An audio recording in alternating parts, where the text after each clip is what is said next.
Kata boysan, kat boyso.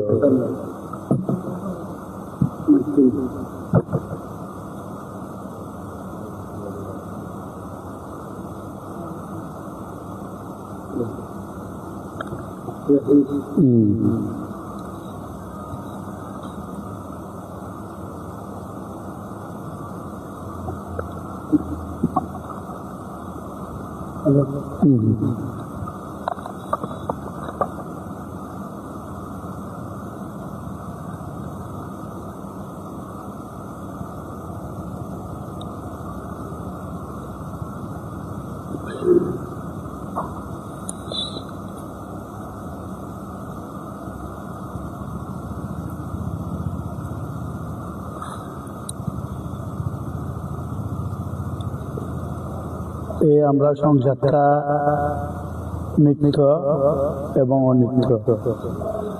আমরা তো সংসারের মধ্যে আছি, নিত্য সংসার, নিত্য কর্ম আর অনিত্য কর্ম, এই সংসারটা। এই ব্যাপারে আমরা একটা কথা জানবার যে কোনো দার্শনিক বিনাশী জগৎকে নাস্তিক বলে মনে করি। যারা বিনাশ হয় এটাই আমরা নাস্তিক, কেউ কেউ বলতেছে। আর আগে ছিল না, পরে থাকবেও না, বর্তমানে এটি নেই, এটি যেন স্বপ্ন সদৃশ্য। বুঝছেন, আগে ছিল না, পরেও থাকবেও না, বর্তমানে এটি নেই, এটির জন্য আমরা স্বপ্ন, এটা আমরা দেখাটা আগে ছিল না এই সংসার, পরে থাকবেও না, বর্তমানে আমরা অতীত, বর্তমান, ভবিষ্যৎ। অতীতে যা হয়ে গেছে তার চিন্তা করলে আসবে না, ভবিষ্যতে কি হবে সেটা আমরা বলতে পারবো না, কিন্তু আমরা অতীতে ভবিষ্যতে চিন্তা করি অধিষ্ঠান। এই জগৎটা পরিবর্তনশীল, পরিবর্তিত হচ্ছে, কখন এক রূপে থাকে না। এই জগৎটা সংসারে আমরা দেহটা এক রূপে থাকে না, আমার শরীরটা এক রূপে নাই। শিশু, কিশোর বয়স, যৌবন, বার্ধক্য। আমাদের শরীরটা কেউ কেউ মনে করে যে পরিবর্তনশীল হয়ে জগৎ কখন শেষ হয়ে যায় না, যে আমরা এটা হইল পরিবর্তনশীল। এই জগৎটা সর্বদা বিরাজমান, যেমন জল, জলেই বরফ। জল থেকে কি হয়? বরফ। ফ্রিজের মাঝে যখন জলটা রাখলায় এটা বরফ হয়ে গেল, কিন্তু পরে একবার জল হয়ে থাকে। পরিবর্তন হইল, জল থেকে পরিবর্তন হইল বরফ। মেঘ, বাষ্প পরমায়ু রূপে আবর্তিত, কিন্তু কখনোই শেষ হয়ে যায় না। জল কোনো নাশ হয় না, পরিবর্তন হইতে। নানা প্রকার বিভিন্ন মতভেদ আমরা আছে। বিনাশীল জড়ের নিয়ে অবিনাশী চেতন স্বরূপের সঙ্গে কোনো প্রকার সম্বন্ধ নাই। যেটা আমরা বিনাশীল, এই জড় জগতের সংসারটা বিনাশীল, এই চেতন স্বরূপের সঙ্গে কোনো প্রকার সম্বন্ধ নাই। চেতন এবং অচেতন, আত্মার সাথে আমরা শরীরে কোনো সম্বন্ধ নাই, বিনাশী। শরীরটা, এই দেহটা আমাদের বিনাশী, নাশ হবে, কিন্তু আত্মা নাশ হবে না। পরিবর্তন হইতেছে আমরা স্থান, পাত্র, কিন্তু আমি তো ঠিকই আছি। আমি বিভিন্ন জায়গায় যাইতেছি, বিভিন্ন জায়গায় যাইতেছি, আমি তো ঠিকই আছি। পরমাত্মা ঠিকই আছে সত্যম। দার্শনিক মতভেদ যে আমরা যে দর্শনের যে বিষয়টা, এটা মতভেদ নাই, দর্শনটা মতভেদ নাই, অসংগত। যে এই ব্যাপারে একটা কথা জানবার জন্য যে কোনো দার্শনিক বিনাশী জগৎকে নাস্তিক বলে মনে করে। এই জগৎটা বিনাশী না নাস্তিক?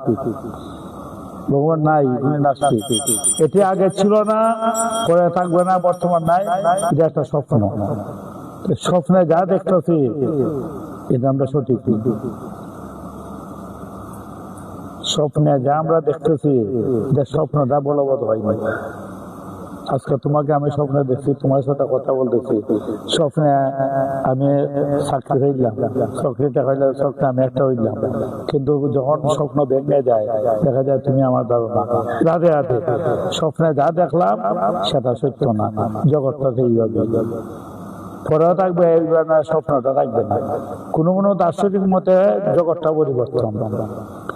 যেমন আমাদের শরীর, কেউ কেউ মনে করে যে পরিবর্তনশীল হলে জগৎ কখনো শেষ হয়ে যায় না জগৎটা, কিন্তু শরীরটা আমরা পরিবর্তন হইতেছি। এটি সর্বদা বিরাট না, জল দেখতে বড় হয়ে যায়, এটা আমরা পরিবর্তন হইতেছি। কর্ম আসক্তি পূরণের জন্য করা যায়, আবার আসক্তি নিবৃত্তি করাও হয়। আমরা তো কর্ম করতেছি, আসক্তি নিবৃত্তি করা যায়, আসক্তি পূরণের জন্য কর্ম করা যায়, পাওয়ার জন্য। কর্মযোগী আর কর্ম সকল কর্তব্য আসক্তি নিবৃত্তি। জ্ঞানগণ কর্ম আর অজ্ঞানের কর্ম মায়া। নিজের জন্য কর্ম করলে তাতে আসক্তি আসে। আমার সুখের জন্য যদি কর্ম করি আসক্তি আসে, আর পরের জন্য কর্ম করলে সে আসক্তি দেন। এটা অমুকের, এটার মধ্যে মায়া কর্ম, আর আমার যদি হয় তার প্রতি একটা আসক্তি থাকে। এটা কর্মযোগে নিজের জন্য কর্ম করে না। তাই যুগী যারা, তারা নিজের জন্য করবে না। যেমন আমরা আশ্রমবাসী, মন্দির, হসপিটাল, ডাক্তারে এনাদের সেবা করে, নিজের জন্য ভুগ্ন, এটা একটা সেবা।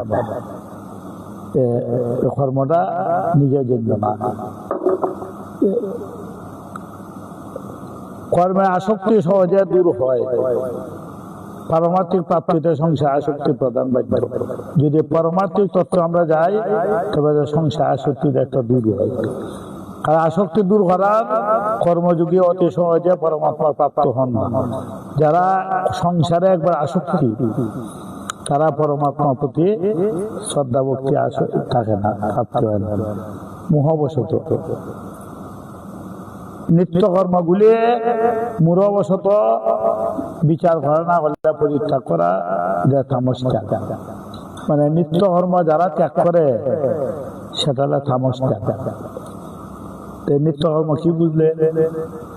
যে ভগবত কর্ম, সন্ধ্যা উপাসনা এবং ভগবতের যতগুলো কর্ম, এটা ত্যাগ করা উচিত নয়। সৎসঙ্গ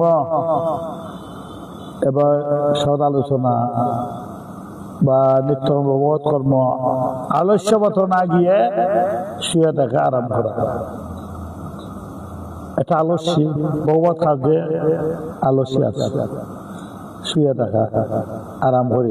মাতা পিতার অসুস্থতার জন্য ডাক্তারের নিকট গিয়ে ওষুধ গ্রহণ করতে নিয়ে কোথায় কোনো খেলাতে আকৃষ্ট হয়ে নিজে কর্তব্য বিস্মরণ হয়ে যায়। ভগবত শাস্ত্র পড়তে গেলে অন্য একটা কর্মে আমরা আসক্তি হই। এখন আমার মাতা পিতা অসুস্থ অবস্থা আছে, ডাক্তারের দ্বারা নেওয়া উচিত। তাই অন্য কর্মে খেলাতে আকৃষ্ট হয়ে, যখন ফুটবল খেলা রাধে রাধে এই খেলায় আসক্ত হইয়া তারা ওই অন্য দেশে খেলে, আর আমরা খেলা দর্শন করিয়া আসক্ত হইয়া আমরা মারামারি। রাধে রাধে। আমার দল, আমার অমুক জাতি পার্টি হতো, তারা জানি তুমি দেখে না মারামারি হতো। এই মারামারি অর্থটা কিটা? এই খেলা দেখাইতে আমরা সারাদিন এই আসক্তি ভগবত সেবায় সময় হইবে।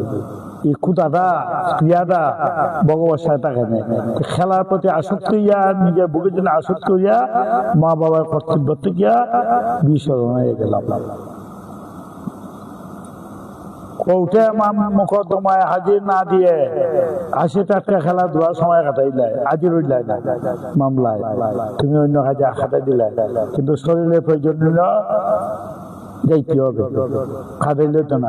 স্নান করবার সময় আমরা আলস্যি, ঠান্ডা লাগে, শীত করে, এখন স্নান করতাম না, কিন্তু প্রাত স্নান ভগবত সেবা যদি করতে হয় তুমি স্নান করতে হবে।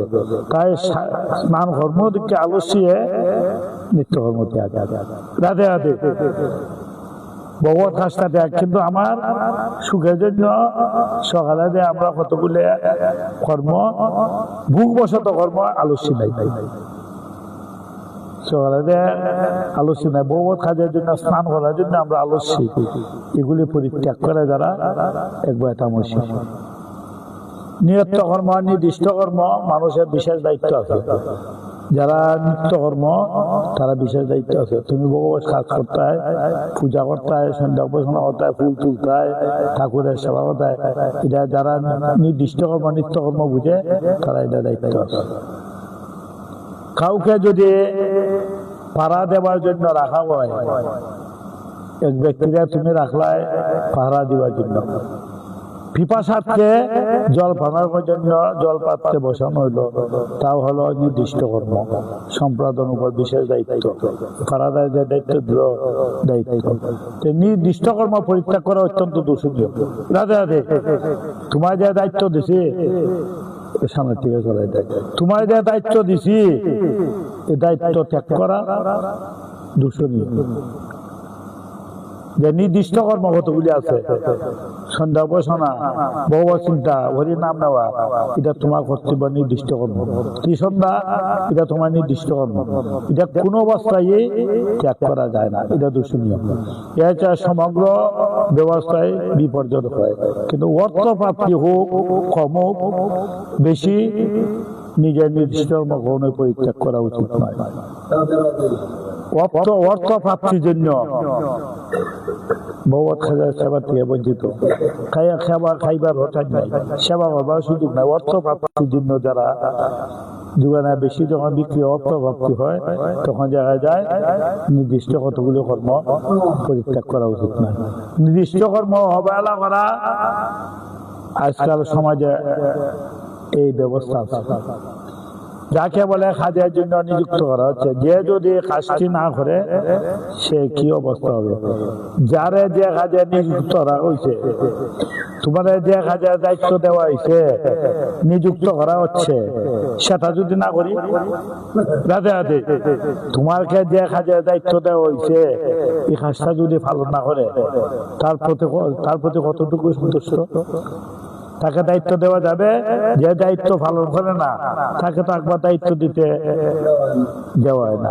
তোমার সেবার দায়িত্ব দেওয়া গেল বা সংসারে ভগবত কাজে যে দায়িত্ব দেওয়া হলো, এটা যদি তুমি নির্দিষ্ট কর্ম না করো, নির্দিষ্ট কর্ম মোহবশত পরিত্যাগ করা হয়। তামস কর্ম মোহবশত মানে আলস্যবশত কর্তব্য কর্ম ত্যাগ। ভগবত সাথ করে আমার শরীর ভালো না, তুমি গিয়ে ঠাকুরে পূজা করে লাও, আমার খাওয়ান ঠিক আছে, আমার সব কিছু ঠিক আছে, কিন্তু ভগবত কাজের সময় নাই, যার ফলে অধোগতিত হয়, কর্মফল ভোগ করতে হবে, অধোগতি হবে। পরলোকে শাস্ত্রাদি শাস্ত্রবিহিত কর্ম, তারপরে পরিণামে উপর খুব শ্রদ্ধা বিশ্বাস থাকে না। রাধে রাধে, যারা শাস্ত্রবিহিত যেগুলি কর্ম আছে কারো প্রতি শ্রদ্ধা বিশ্বাস থাকে না, কেন? আলস্য বর্জিত শাস্ত্রাবিহিত। কায় ক্লেশে তজ্জং, কায় ক্লেশ বয়া তজ্জং রাজস তামসিক। শাস্ত্র মর্যাদা রূপ মর্যাদা অনুসারে চলার শরীর কষ্ট পরিশ্রম মনে হয়, মানে আলস্যবশত খুব কষ্ট হয়। রাজসিক ব্যক্তি যদি বর্ণ আশ্রমে ধর্ম পালন করতে পিতামাতা গুরু প্রমুখের নির্দেশ পালন করতে হয় করানি তা ক্লেশ অনুভব করে। মানে তোমার সন্তানদের বা পিতামাতা দুই সন্তানদের একটা আদেশ করে আলস্যবশত স্বাধীনতা মনে করে পালন করেন, এ দায়িত্ব পালন করেন। স্বাধীনতা যে তার স্বাধীনতা যদি পালন না করে, এদের নির্দেশ অমান্য করে, মানে পিতামাতার গুরুজনের কথা যে অমান্য করে, নিজের স্বাধীনতা, যে সন্তানের কথাবার্তা শুনে স্বাধীনতা, নিজের সুখ টুকায়, এটা রাজস্বিক। খুশি খালে মতো কাজ করে তার স্বাধীনতায় সুখ অনুভব করে, নিজে সুখ করে। রাজস্বিক ব্যক্তি বা এর উপায়ে থাকে রাজস্বিক ব্যক্তি। ঘরের কোনো আরাম নেই, ঘরে কোনো আরাম নেই, শ্রীপুত্রাদির মনের মতো নয়, আমার মনের মতো নয়। সাহায্য করার জন্য কোনো আত্মীয় স্বজন নেই, নিজেই সব করতে হয়, সব কাজ আমার করতে হয়, শ্রীপুত্র সকল কাজ আমার করতে হয়, এবং আত্মীয় স্বজনকেও আমার কাজে সাহায্য করবার লোক নাই, সব আমার করতে হয়। অতএব সাধু বলে আরামে থাকা যাবে, তাইলে আর সংসারে থাকতাম না। যদি সাধুই যাই তাই সমস্ত কর্ম আমার লাগে না, আরামে থাকতাম পারবো। সাধু যদি সাজি যায় সে হইল, তো আমরা হই না যে সব না হয়ে বুঝি ঘিরা দেয়া দেয়, এটা কোনো কাজ করতাম পারতাম না, অত কাজ নাই। যদি একটা সাধু মনে থাকে, যেমন সাধু বলে আরাম থাকা যাবে, মানে সাধু গেলে গিয়া অত সব পরিশ্রম লাগতো না, বিনা করে খাদ্য বস্তু পাওয়া যাবে। মন্দিরে যখন সাধু যাই কি অত সব বিনা খরচ বেতন খাওয়ান পরিশ্রম করতে হবে না এত সব। এমন কোন সরকারি চাকরি যদি পাওয়া যায়, এই ধরনের চাকরি যদি পাওয়া যায় যেখানে কাজ কম করতে হয়, তার বেতন ঠিক মতো পাওয়া যায়, কাজ কম করে বেতন হইব। রাধে রাধে। এমনি তো যে কাজ করি সারাদিন এই বেতন নাই, কিন্তু মন্দিরে যদি সাধু যাই কি এমন হয় অতটা কাজ না হইয়া বেতন পাওয়া যায় ঠিক মতো। কাজ যদি না হইয়া করি কেউ আমাকে বরখাস্ত করতে পারবে না, চাকরিও ছাড়াইবার পর টেনশন পেতে থাকবো। এই সব চিন্তার ফলে ঘরে কাজকর্ম করতে ভালো লাগে না, তারা পরিত্যাগ করে, ওইগুলি ব্যক্তি পরিত্যাগ করে। মানে আলস্য খামের বসতে ভয় ভাইয়া অন্য কর্মে ঢুকে যায়। প্রশ্ন জ্ঞান প্রাপ্তির সাধনার বারবার দুঃখ দোষ দেখার কথা বলা হয়েছে, যে জ্ঞান পাইবার জন্য যে সাধনের নিজের সুখ এটা দুঃখ যেটা আছে, কর্মে ক্লেশ দেখে পরিত্যাগ করাকে রাজস ত্যাগ বলে। মানে কর্ম কষ্ট মনে করিয়া যে ত্যাগ করে এটা জ্ঞান মানে না, এটা হল রাজসিক ত্যাগ। কর্তব্য কর্ম থেকে ক্লেশের বয়ে কর্ম পরিত্যাগ করতে নিষেধ করা হচ্ছে দুইটি কথা পরস্পর বিরোধী, যে বাস্তবিক দুইটি কথা, কোনো মধ্যে বিরোধী নাই। ভুগে দুঃখ দুষ দেখার কথা বলা হয়েছে, এই স্থানীয় কর্মকর্মে দুঃখ দেখার কথা বলা হয়েছে। একটা হইল দুষ দেখা, আর একটা হইল ভুগে যত বুক তত জাল। রাধে রাধে।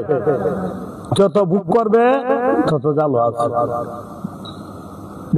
বুকে একটা দুঃখ হয়, দুঃখ যেখানে আছে, বুক যেখানে আছে যেন দুঃখ আছে।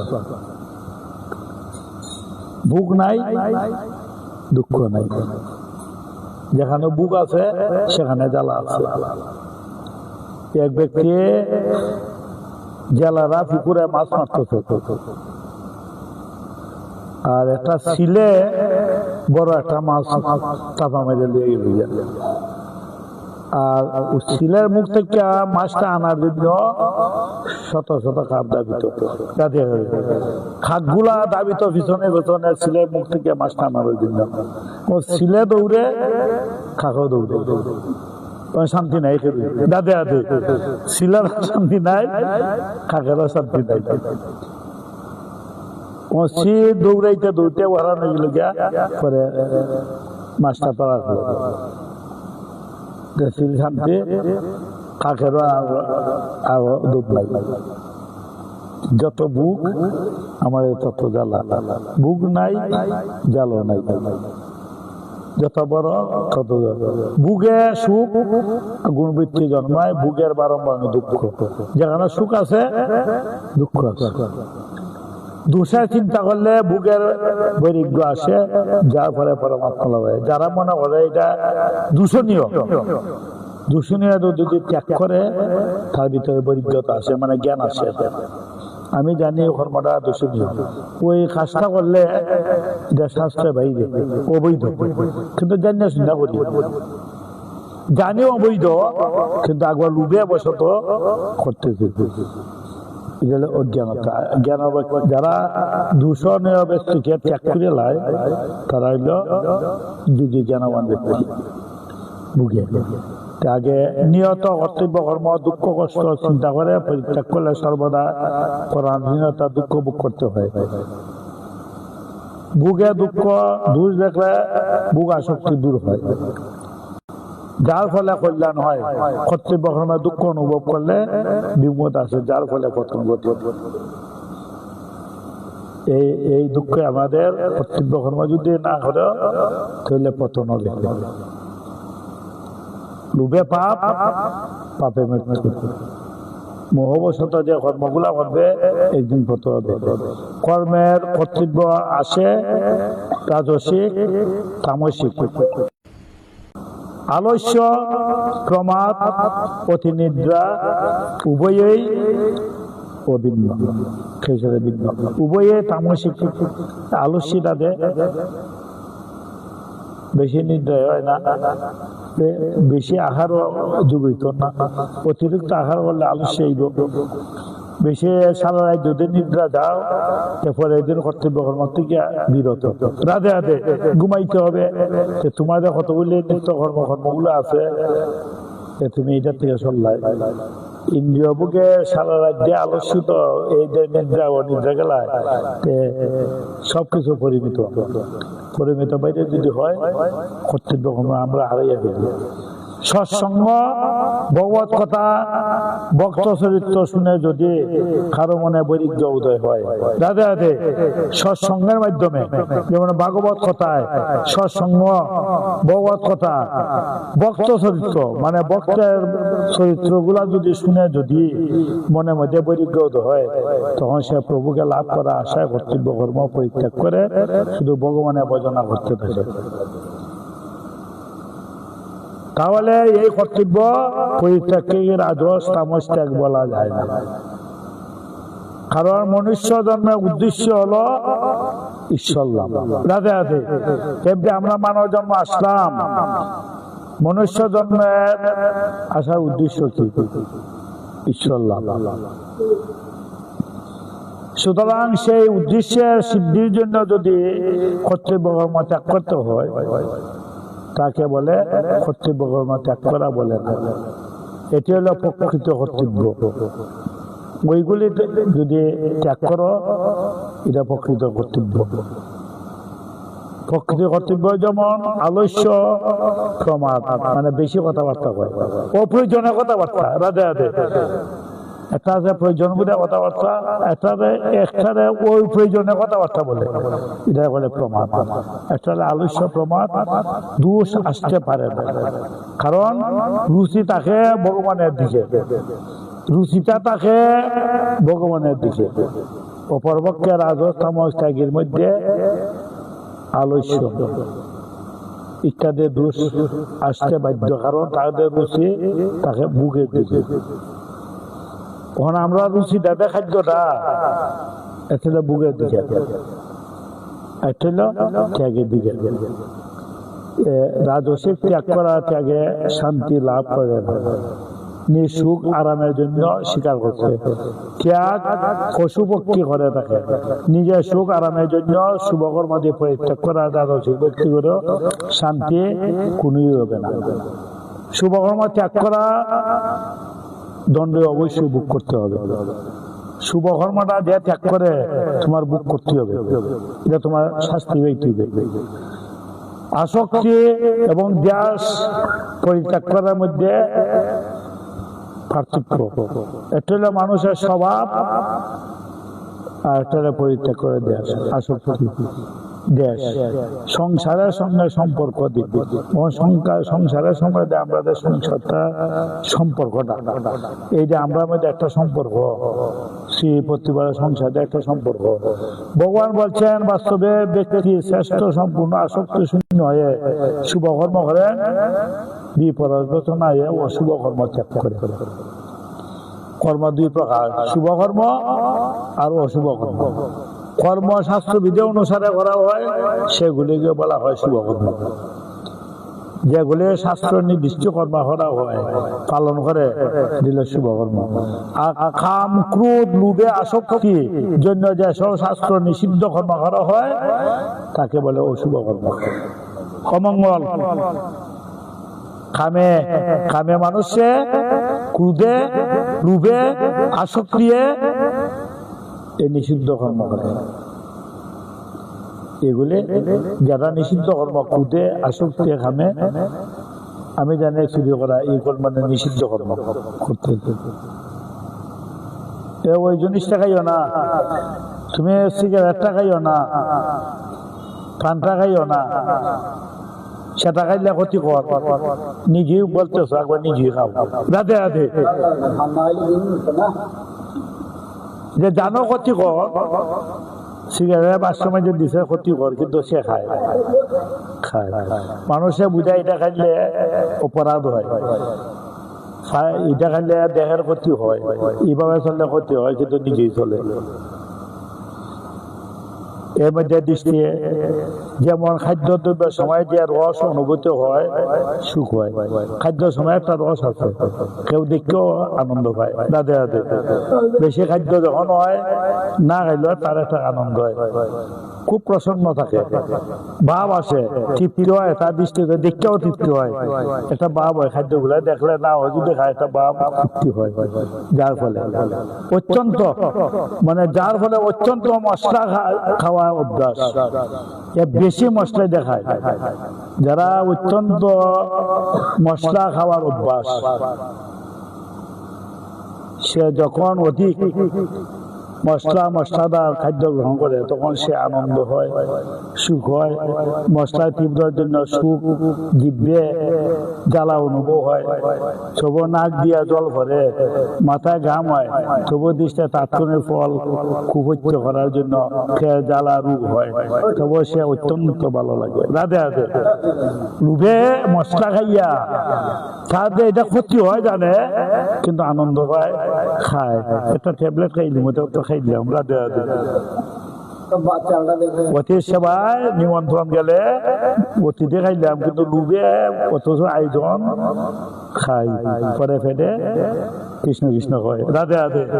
জ্বালা রোগ ইত্যাদি হয়, দৃষ্টি হয়, তবুও খাদ্য আনন্দ পাই। যারা মশলা জাতীয় খাদ্য, তারা যদি মশলা পরিমাণ না দেও তার ভালো লাগবে না। আর মশলা খাদ্য খেলে যত দিবা সে আনন্দ পায়, তার লাগে ভালো। জন্মে যে ফল খাওয়া যায়, ভাবনা নিয়ে যজ্ঞ, দান, তপস্যা, তীর্থ, ব্রত, জপ, মন্ত্র ইত্যাদি শুভকর্ম বিধিপূর্বক করা হয়। যে যজ্ঞ, দান, তপস্যা, তীর্থ, ব্রত, মন্ত্র, জপ ইত্যাদি শুভকর্ম বিধিপূর্বক করা হয়, কোন প্রতিবন্ধক যদি না থাকে তাহলে পুত্র, যশ, প্রতিষ্ঠা ইত্যাদি অনুকূল প্রাপ্তি, রোগ, দারিদ্র, প্রতিকূল অবস্থায় দূরীভূত হওয়াকে বলা হয় অদৃষ্টের। মৃত্যু বলে যাতে সরকারকে প্রাপ্ত করতে এই বাবার ঠিক নিয়ম মেনে শ্রদ্ধা সহকারে আমি সুপুণ্য হবার জন্য, এই স্বর্গে যাইবার জন্য যে যজ্ঞ, দান, তপস্যা শুভকর্ম করা হয়, মৃত্যু বড় হয় যেমন প্রাপ্তি ঘটে অদৃষ্টে পারদিক কর্ম। যে তোমার বিধি কি আছে তুমি জানো, আজকের কতটুকু কর্ম করবে, পরের জন্ম তোমার কি হবে। আমি তো ভিন্ন কর্ম করছি, তবে আমার অপরাধ কেন? পাপ পুণ্যের লৌকিক পারলৌকিক ফলের ব্যাপার একটি কথা জেনে রাখো, যে পাপ কর্মের ফল ইহলোকে যে জরিমানা, অপমান, নিন্দা বুক করা হয়েছে, আমি তো অত সব করলাম, আমি তো কোনো পাপ করি নাই। আমাকে না বুক করাইল, এই জন্মে তো আমি ভাগ করছি না, মৃত্যুর পর সেগুলি বুক করতেই হয়। একজন ব্যক্তি পাপের মাত্রা কত ছিল, কতটা সে ভুল বুক করছে, পুরোটো সে করছে না করছে, আংশিক বা মানুষের সম্পূর্ণ জানতে পারে না, জানতে পারে তুমি কতটুকু পুণ্য করছো, কতটুকু ভাব করছো, বুক করছো, মানুষের সেই ক্ষমতা নাই জানা। তোমার পাপ কতটুকু করছো ওজন আছে নি, মা ভাসেননি পুণ্য কতটুকু করছো, এটা খেয়ে করবে। যারা আছে হিসাব নিকাশ লেখা চিত্রগুপ্ত জানে, দাদা আছে সেটা চিত্রগুপ্ত জানে, চিত্রগুপ্ত জানে। একদিন তার জীবনে কোনো পুণ্য নাই, দাদা দাদা স্নান করার সময় কতটা তুলসী বাগান আছে, তুলসী স্নান হইয়া এই গামছাটা যখন চিত্ত গামছার জল দিয়া এ চিত্রা ঘুরাইতেছে, রাধে রাধে, আর ওই গামছার জল তুলসী গাছ স্নান হয়ে গেছে, রাধে রাধে, তুলসী গাছ করলো, ওই পর্যন্ত তার শুভ কর্ম হবে। তখন জমদূতে যখন মরার সময় নিল, কৃষ্ণ হইতে চিত্রগুপ্ত তার ফলাফলটা দেখো, হিসাব নিকাশ, হিসাব নিকাশ দেখো। কইল তার জীবনে কোনো পুণ্য নাই, সে নরক বাস, তবে একটা পুণ্য, সে গামছার জল দেয়া তুলসী রাধে রাধে, উঠি তার পুণ্য একদিন একটু সময় বক, তার কি করতে হবে, পুণ্য করবে। তবে তার একটা কর্ম ছিল যে অবৈধ কর্মগুলা যাই করতো, হয়তো চিত্রগুপ্ত তুমি জানো, রাধে রাধে, চিত্রগুপ্তরা সাক্ষী রাখতো, চিত্রগুপ্ত আমি যাই অবৈধ বিভিন্নতা করতো তুমি জানো।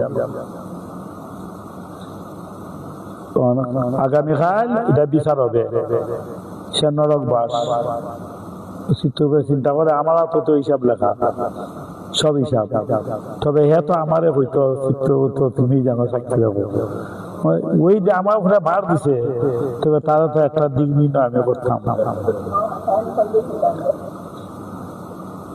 এই ব্যক্তিকে বলে শুনো, তোমার জীবনে কোনো পুণ্য নাই, পাপ, তোমার সারা জীবন নরক বাস, তবে তুমি আমার ক্ষেত্রে দায়িত্ব দিছো, তো আমি তোমার একটা শুনাই, আগামীকাল বিষ্ণু আমি প্রশ্ন করবো তোমার ফলাফলটা, বিষ্ণু সামনে থাকবো, তুমি তো দেখায় না, তোমার ছিল যেমন নরক বাস। আমি কইব যে গামছা দিয়ে একদিন স্নান করলে তুমি এইটাই তোমার পুণ্য ফল, একটু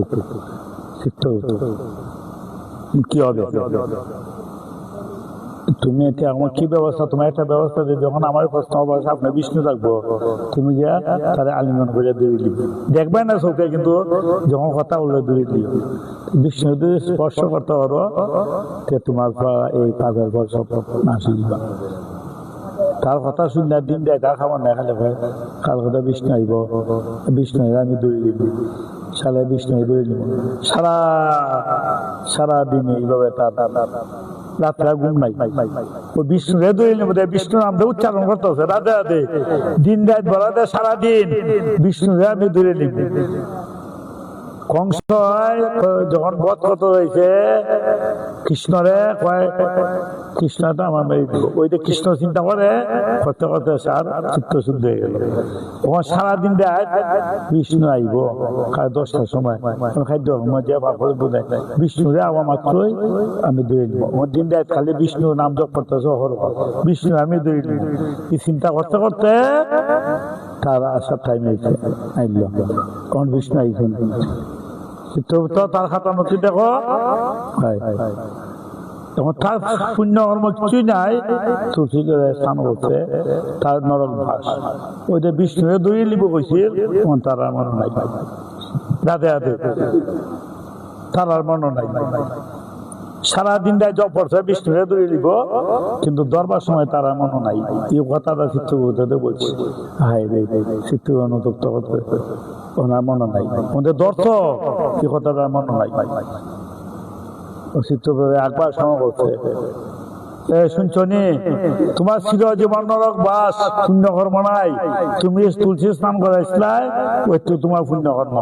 ও বিষ্ণু বলতা ওই তার মন হইছে দেখ কইছিল বিষ্ণু বলতা জানে ওইটা দিয়েছে বিষ্ণু ভরসা করে তার ফাঁদের সব দূরে দিতে দাদে দাদে এই লসু ভগবান ওই যে বিষ্ণু মরার সময় যে যে বিষয় চিন্তা করে জপ করো তপ করো মর্তা বলে এই বিষয় তার গতি হয়।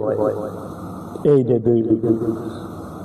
এই হইলে ভগবত চিন্তা, ওই যে সারাদিন কর্মের মধ্যে ভগবত চিন্তা করতে জেল পরিমাণ অপমান বুক এগুলি তো আসবে। এক ব্যক্তি পাপের মাত্রা কতটুকু এটা আমরা জানি না, এইগুলি সংশয় করা উচিত নয়। আরাম পাপ কর্ম আমাকে বেশি দণ্ড ভোগ করতে হয়েছে, আমি কোনো পাপ না হলেও দণ্ড পেলাম, কারণ এই সমস্যা সর্বগ ভগবানের বিধান। আমি তো জীবনে কোনো পাপ করছি না, আমার দণ্ড কেন?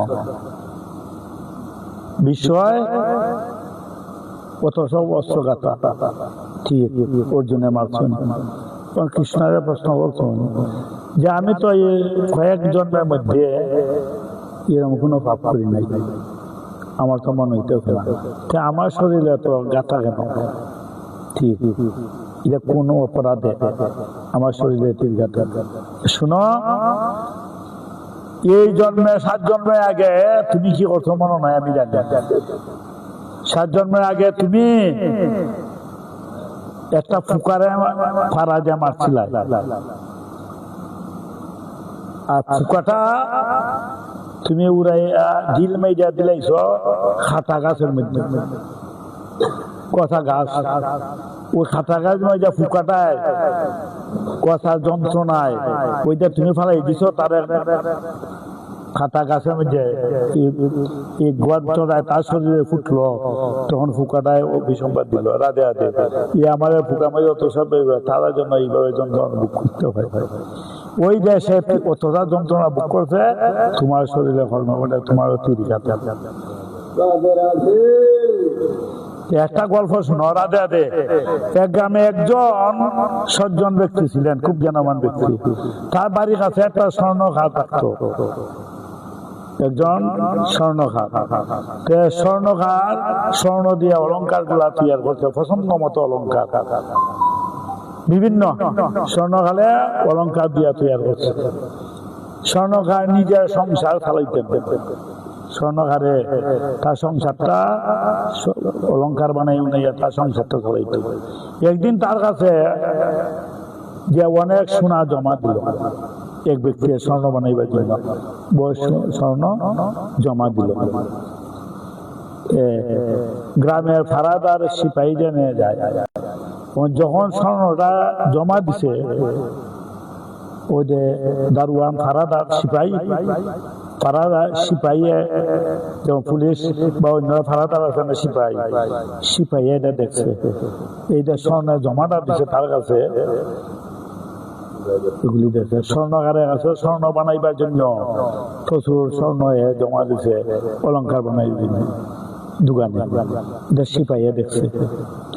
দেখিয়া রাত্রে সে স্বর্ণকারকে হত্যা করে সোনার বাস্কটি নিয়ে ফেলাইছে। রাতে রাতে স্বর্ণকার দোকানে সিপাহী এই পাড়াদা এই সিপাহী এগুলি দেখছে। দেখিয়া যখন রাইত হয়েছে স্বর্ণকারে হত্যা করে দিচ্ছে। হত্যা করে স্বর্ণের বাস্ক ইয়ে আছে সবটা বাস্কটা লইয়া ফেলাইছে সিপাহী। কথাগুলো মনোযোগে মন দিয়ে শূন্য। সেই সময় সামনে প্রতিবেশী সজ্জন ব্যক্তি কোনো কাজে বাইরে আসেন। একজন ব্যক্তি এক কাজের জন্য রাস্তায় এসেছেন। সেই সামনে প্রতিবেশী আসার পর তিনি সিপাহীকে ধরে জিজ্ঞাসা করলো, ওই সিপাহীটা ধরিল দোকান থেকে আনছে বাস্কটা। ওই ব্যক্তি দেখলেন, সিপাহীদের ধরে জিজ্ঞাসা করলো, তুমি এই বাস্ক নিয়ে কোথায় যাচ্ছ? কার ঘর থেকে এটা বাস্ক নিয়ে তুমি কই যাচ্ছ? এটা বাস্কটা দিতেছে। সিপাহীকে জিজ্ঞাসা করলো, সিপাহী বললো চুপ, চিৎকার করো না, তুমি কিছু ভাগ নাও আমি কিছুটা দিই, তোমার অর্ধেক ভাগ আমি দিব, তুমি কইও না, মাতিও না, চুপ থাকো, তোমার আমি অর্ধেক ভাগ দিব আর আমি অর্ধেক ভাগ নিব। ভদ্রলোক বললো, আমি কেন নিব? আমি কি চুরি করছি? আমি কেন নিব? এবার আমি নিব কেন? আমি কি তো সুদনি? তুমি সুদ, তুমি না, তুমি বাগড়ে, আমি কিন্তু সুদনি। শিবা বলে, তুমি আমার কথা মতো কাজ করো, আর যদি না করো তোমার শাস্তি দুঃখ ভোগ করতে হবে। সাবধান নাইলে শাস্তি হবে, তোমার অসুবিধাই হবে। তুমি খেউরে হইও না, তোমার অর্ধেক বাগবে। আর যদি বলো তোমার অসুবিধা হবে, দুঃখ ভোগ করতে হবে। ভদ্রলোক তার কথা শুনলেন না। তখন সিপাহী বাস্কটি মাটিতে ফেলে দিয়ে, যখন শুনলে না, সিপাহী বাস্কটা মাটি মেঝেতে রাখছে, দিয়া ভদ্রলোককে ধরে রেখে ফাঁসি বাজাই দাদে দে, কথাগুলা গুরুত্ব দিও। সিপাহী বলে, চুপ চুপ চুপ। সিপাহী তারে দইটা নামলো ভদ্রলোকটারে। সিপাহী তো অধিকার আছে, পুলিশ যদি এখন যে পুলিশ থাকে গাক, আর তোমার যদি দইলে আইনে তুমি তো দেখতে হবে। সিপাহী তারে বান্ধিল, বান্ধিয়া বাসি মাঝে ফু মারছে। সিপাহীর কাছে তো বাসে আছে, পুলিশে যেমন বাসে ফু মারছে, সবাই শুনে মানুষ সে শুনে পাহারাদারে যেখানে দৌড়ে এলো, সিপাহী তখন সবাইকে জানাইল, ও সব মানুষ আইছে, বাসি ফুটে অন্যান্য আরো গা ঢকলাইছে। ভদ্রলোকটা বাস্কটি ঘর থেকে চুরি করে নিয়ে পালাইছে। ও সিপাহী কইতাছে, ওই স্বর্ণকারের ঘর থেকে সে বাস্ক নিয়ে পালাইছে, আমি তারে ধরলাম। দাদে আদে কথা বলে সিপাহী কইতেছে, এতে আনছে তো ধরাত করবো।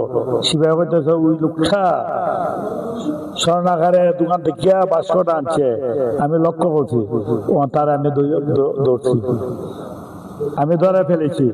সিপাহীরা সকালে ঘরে ঢুকে দেখলো স্বর্ণাকার মৃত অবস্থায় পড়ে আছে। কি দেখো আর কিতা কিতা আনছে? অন্যান্য লোক যারা আইছে সবাই স্বর্ণকারের দোকানে গেল, গিয়া দেখা স্বর্ণকারে ভদ্রলোক দলে পুলিশকে নিল, আর অন্য পুলিশকে দুইটা, পুলিশ সিপাহী দিল, পুলিশের দুইটা তারে নিল জেলে। তারে মাই দিয়া স্বর্ণ লই আইছে, সিপাহী দুইটা দিল। জজের সামনে বিচারখানে ভদ্রলোক বললেন, আমি স্বর্ণকারকে হত্যা করি নাই। ওই ভদ্রলোক কইতেছে যে আমি স্বর্ণকারকে হত্যা করি নাই, এই পাহারা দেওয়ার সিপাহী খুন করছে। লোকটা কইতেছে, আমি হত্যা করছি না, ওই সিপাহীয়ে খুন করছে। সমস্ত সিপাহী জুট হয়ে সাক্ষী দিল ভদ্রলোক হত্যা করছে, আমার একে গ্রেপ্তার করছে। তখন সব পুলিশ সাক্ষী দিল যে আমি, কিন্তু আমার গ্রেপ্তার করে রাখছে সিপাহী। কে পুলিশ আমার দুই যাচ্ছে, এত সত্য কথা বুঝছে। মুকদ্দমা চলতে লাগলো, তো সাক্ষী লাগবে না, মুকদ্দমা চলতে চলতে মুকদ্দমা চলতে লাগলো। এখন শেষকালে ভদ্রলোকের ফাঁসি কমইল। রাধে রাধে। ভদ্রকালে তুমি খুনের আসামি, তোমার ফাঁসি। হাকিমে যাদা পাইব সাক্ষীর উপর নির্ভর হইলেই হইব। আমি কেন অবৈধ করছি না করছি, আমি এখান থেকে একটা জিনিস নিলাম। তোমরা যদি তিনজনে সাক্ষী দেয়, তাহলে সাক্ষীর উপরে নির্ভর না। ভদ্রলোক ফাঁসি রায় শুনে, ভদ্রলোকের ফাঁসি রায় শুনে ভদ্রলোকে বলে উঠলো, দেখো কি অন্যায়, ভগবান বিচারের ন্যায় নাই। ভগবান তুমি তো জানো তোমার বিচার নাই, কি অন্যায়। আমি কোন না ঘরে শাস্তি পেলাম, আর যে কোন করছে সে নির্দোষে মুক্তি পেল, কি অন্যায় কাজ। রাধে রাধে। হ্যাঁ, কথাগুলা বুঝতে দাও, কি অন্যায় কাজ। তখন তারা আসিমই তো, ভগবান কি অন্যায় কাজ, আমি আমার ফাঁসি হুকুম হইল, যে কোন করছে সে মুক্তি পেল, আর আমার ফাঁসি কি অন্যায় কাজ। জজে এটা শুনতেছে, জজে কথা শুনিয়া উপর কথা, জজের কথাটা গুরুত্ব দিল। আচ্ছা দেখি স্যার, এটা আরো কিছু তালাশ করে তদন্ত করে দেখি। জজেরা এতে এই কথাটা বলতেছে যে দোষী সে না, দোষী না। তখন জজ এটা গুরুত্ব দিল। তিনি তখন এক উপায় বের করাইলেন, সকলে একটি লোক কাঁদতে কাঁদতে এসে বললো, তখন তারে বের করছে। তখন একটা লোকে কাঁদতে কাঁদতে আইসে আইয়া জজ সাহেবে দাঁড়ানি করাচ্ছিল, রাধে রাধে রাধে রাধে, জজ সাহেব নিকট আসলো করলো। তখন জজ সাহেব, আমার ভাই খুন হয়েছে। এক ব্যক্তি খান্দিয়া কইতাছে, জজ সাহেব আমার ভাই খুন হয়েছে। ওই যে স্বর্ণাকারের ভাই আইয়া কইতেছে আমার ভাই খুন হয়েছে, তার বিচার চাই, আমি বিচার চাই, আমার বাইরে খুন করছে, আমি বিচার চাই। জজ তখন সেই সিপাই এবং দণ্ডপ্রাপ্ত ভদ্রলোককে পাঠাইল, লাশ নিয়ে আসো। ও জজে হইল সিপাইরে আর ওই যে ভদ্রলোকটা আসামি কইছে, তোমরা দুজনে লাশ নিয়ে আও। তারা গিয়ে দেখলো খাটের উপর কাপড় ঢাকা, একটা লাশটা খাটের উপর কাপড় দিয়ে ঢাকা, লাশ চতুর্দিকে রক্ত ছড়িয়ে বলছে। ওই যে খুন করছে, চতুর্দিকে রক্ত, খাটের কাটিলে আল্লাহ ডাকা। দুজনে খাটটি তুলে চলতে আরম্ভ হলো, দুজনে তুললো। সঙ্গে ব্যক্তিটি খবর দেওয়ার স্থলে দৌড়ে আসে চলে গেল। ওই যে সঙ্গে ব্যক্তিটি যে খবর দৌড়াটা দেবার স্থলে দৌড়ে চলে আসলো। চলতে চলতে সিপাই দণ্ডপ্রাপ্ত ব্যক্তিকে বললো, ওই সিপাহী কইতাছে, তোর তো ফাঁসি কালকে।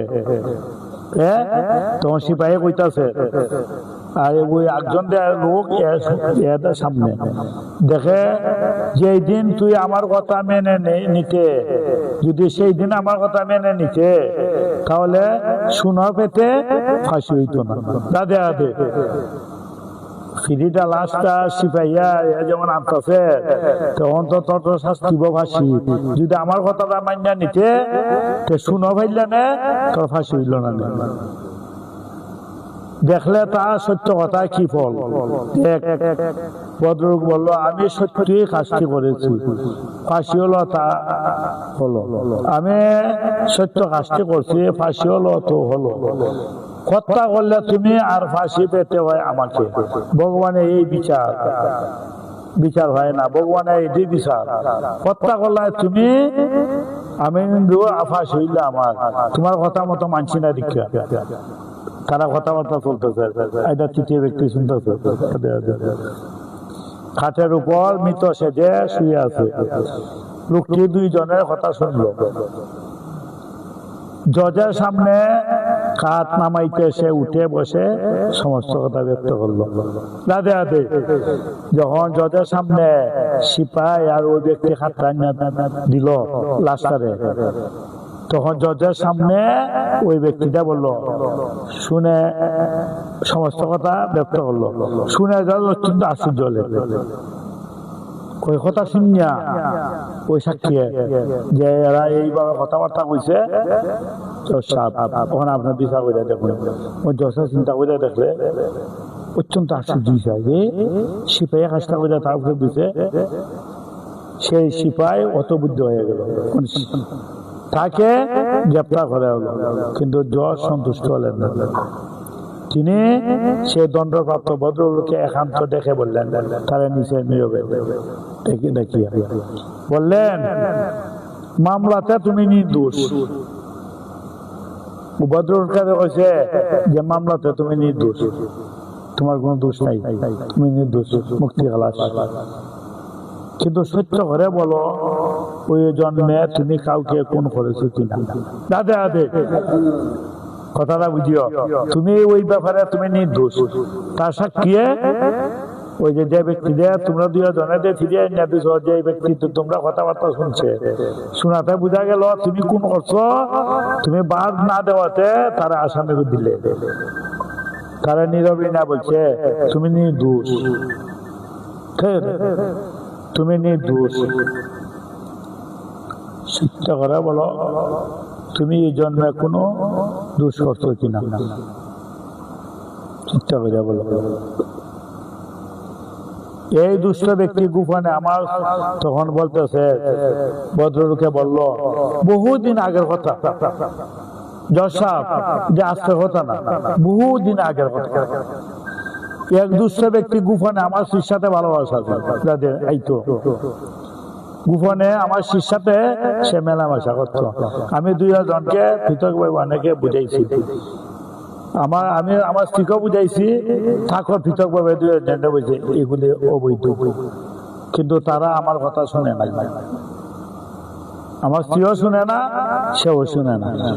এক রাত্রে হঠাৎ বাড়ি এসে দেখি আমার ঘরে স্ত্রীর সঙ্গে সে রয়েছে।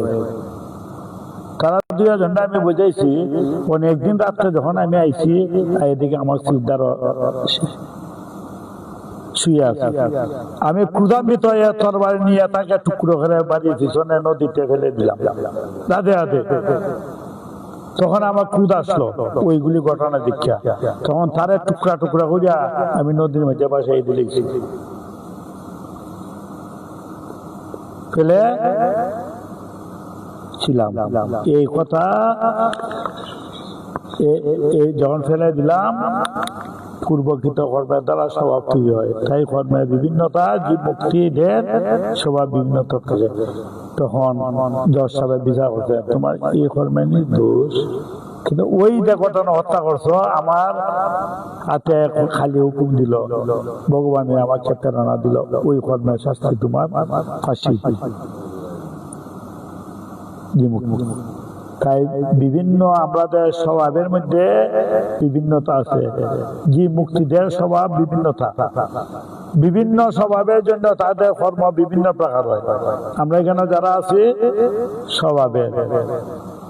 স্বভাবের বিভিন্ন কর্ম হয়, যে সব কর্ম দোষের নয় সেগুলো সর্বতে শুদ্ধ, যে সব কর্ম দোষ নয় সেগুলি সর্বতভাবে শুদ্ধ, কল্যাণ হয়ে থাকে। এটা আমাদের কল্যাণ। কি সংস্কার ধ্বংসের জন্য স্বভাব সৃষ্টি হয়, দৃষ্টি প্রবল হয়, সবাই বুদ্ধি বর্ততে তাকে দূর করা সম্ভব হয়। কিন্তু আমি জানি এটা দূষণীয়, কিন্তু আমার স্বভাবে আমার টান মেজে লিয়ে যায়। রাধে রাধে। আমি ছাড়ি না স্বভাবে, আর স্বভাবে ছাড়ে না। আমি আর অবৈধ করতাম না ঠাকুর, আমি আর ওই যাইতাম না, কিন্তু স্বভাবে আমার টান মেজে ফেলাই যায়।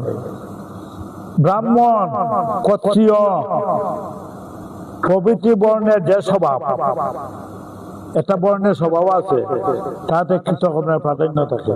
ভগবান অর্জুনকে বলছেন, যে কর্ম তুমি মোহবশত করতে চাইছো না, অর্জুন তুমি কর্তব্য কর্ম মোহবশত তুমি করতে চাইছো না, তুমি নিঃস্বাভাবিক কর্ম দ্বারা আবদ্ধ হয়ে পরবশ হয়ে থাকবে। এখন চিন্তা করা একটা বিষয় হলো, একদিকে স্বভাবের প্রাবল্য মানুষ ত্যাগ করতে পারে না। রাধে রাধে। স্বভাবের কারণে দূষণীয় কর্ম ত্যাগ করতে পারে না, যে আমার স্বভাব অভ্যাস, কর্মটা করলে বাদে দূষণীয়, কিন্তু আমার স্বভাবে আমার ইচ্ছা নাই, জোর করে আমাকে ঠান্ডা লইয়া যায়। আমি ভাবছিলাম না, আমার ইচ্ছা নাই, সে যেন জোর করে আমাকে এই পথে নিয়ে যায়, নেয় না, জোর করে নেয়। অপরদিকে মনুষ্য জন্মে উদ্যোগ, প্রাধান্য, সবকিছু স্বাধীনতা। আমি করবার স্বাধীনতা আছে, কেউ জানেনি, লুকাই আমি করতেছি। আমরা তো যখন শুভ কর্মটা খুব সাধু কর্ম, শুভ কর্ম প্রতিষ্ঠা জগৎকে জানাই মোবাইল দিয়া, কিন্তু অবৈধ কর্মগুলা এটা সাফা কেন? রাধে রাধে। এটা সাফা, এটা তো জানাই দিলে পাপ থেকে মুক্তি হয়। আজকে তো ব্যাংক কত টাকা তুললাম, মোবাইল সাইডে দিল, তুই মাইসে জানলাম কত টাকা আছে। এটা কেন ফাঁকি? যেখানে বলি না, গঙ্গা স্নান করছি, মন্দিরে গেছি, আজকে আশ্রম আইছি, গীতা ভাষ শুনছি, ওই দামে সাধু দেখাইছি পরিবার দেশকে, কিন্তু চুরি করে দেখা নিলাম, এটা তো দেখাইছি না, অবৈধ। মানুষ ত্যাগ করতে পারে না, স্বভাবকে, সব কিছু স্বাধীনতা, স্বভাবটা আমি জয়ী হব, কেউ পরাজিত হবে না, জয় পরাজয় কোনো ব্যাপার নাই, নিজ নিজ স্বভাবে বল রাবণ। রাধে রাধে। যারা তমগুণে আসরিক ভাব, এত মনে আমি ভগবান আমি জয়ী, আসরিক ভাবে। এখানে আসরিক ভাবে জাতি বিশেষ যে যে বর্ণে জন্মগ্রহণ করে, মাতা পিতা ঔরসে জন্মায়, সে অনুসারে স্বভাব পায়। রাধে রাধে। মাতা পিতা ঔরসে যে জন্ম নেয়, স্বভাবটা পিতা মাতার। তোমার 5টা সন্তান আছে, একই বীজ কিন্তু 5টা গুণ। কেন? এই সময় তোমার যে মন ছিল, স্বামী স্ত্রী 2 জনের দরবার হতো, তমগুণ ছিল, সন্তানটা তমগুণী হবে। সত্যগুণ যদি থাকে, সন্তানটা সত্যগুণ হবে। তাই তোমাদের স্বভাবটা পিতা মাতা এক স্বভাব। আরটা হলো আমার পূর্বজন্মের স্বীকৃতি স্বভাব। স্বভাবে দূষেরায় অস্বভাবের তাড়নায় পাখি উড়ে যেতে চায়। এ আমাদের স্বভাবে ব্রাহ্মণ ক্ষত্রিয় বৈশ্য বর্ণ স্বভাব পরিবর্তন এগুলি। তাই আমরা যা কিছু করো স্বভাবে দোষ, রাগ দেশ দূর করা মানুষ, দোষগুলো মানুষের স্বভাব, স্বভাবে খারাপ হয়। দূর করা স্বাধীনতা, নিজ স্বভাব শুদ্ধ করে নিতে পারে। ইচ্ছা করলে আমি শুদ্ধ হইতে পারি, কিন্তু আমার স্বভাবে অশুদ্ধ দিতেছে। যেমন মানুষে আরামে স্বাতন্ত্ররা, স্বভাব শুদ্ধ রাখতে প্রাধান্য থাকে, অশুদ্ধ স্বভাব দূর করতে মানুষের স্বাধীনতা সাহায্য করে। এই সময় স্বাধীনতা, আর কিন্তু অশুদ্ধ দূর করতে গেলে, আমার স্বভাব শুদ্ধ রাখতে গেলে প্রাধান্য প্রকৃতি জানে। তাই লুহ সম্মান স্পর্শ করলে গেলে, লুহটা নির্মিত তরবারি, মানে লোহার একটা ছুরি বানাইছো, ছুরি জাদু দিয়ে পর্ষণে শোনাই জাদু দিয়ে আকার ধারণ করো, পরিণত হবে না। তার তো দাঁত কি হয়ে থাকবে। সোনা পরশা যদি দেখা যায়, কিন্তু তরবারি ঠিকই আছে আঘাতটা। এখন আমরা তো স্মরণ দিয়া খানে, হাতে, পায়ে বিভিন্ন রকম, খানো দিলে একটা নাম, গলায় দিলে একটা নাম, নাক দিলে একটা নাম, নাম ভিন্ন ভিন্ন, কিন্তু স্বর্ণ জিনিসটা স্বর্ণ। এইগুলি স্বর্ণ মানে আমাদের দ্রব্য তো ঠিকই আছে, কারণ এগুলি আমাদের কোনো হয় না, মানুষ এগুলি আমাদের স্বভাবের স্বর্ণ। একটা মূর্তি স্বর্ণের মূর্তি আমরা পূজা করতেছি, কত পূজনীয়, দাম কিরম। আর একটা স্বর্ণের কুকুর, স্বর্ণের কুকুর একটা মূর্তি, আর কুকুরের আর মূর্তি সমান নেই দাম না, বেশ সমান কেমনে ওজন তো স্বর্ণ, এটাই যে ওজন, এটাই এক ওজন, সমান ওজন, বেশ সমটা কিটা। তুমি যে বিক্রি করলা, আমি কুকুরটা বিক্রি করলাম, স্বর্ণের ওজন করে যা অতটা হইল 5 কেজি, তোমার মূর্তির দাম 5 কেজি, এ মূল্যটা কিটা দিবে? সমান দিব না বেশি দিব? মূর্তির দাম বেশি হইব নি? বিক্রি করে দাও স্বর্ণের দোকান, এ স্বর্ণ দেখবো, এ মূর্তি বুঝে না, কুকুরে বুঝে না, তার কাছে স্বর্ণ।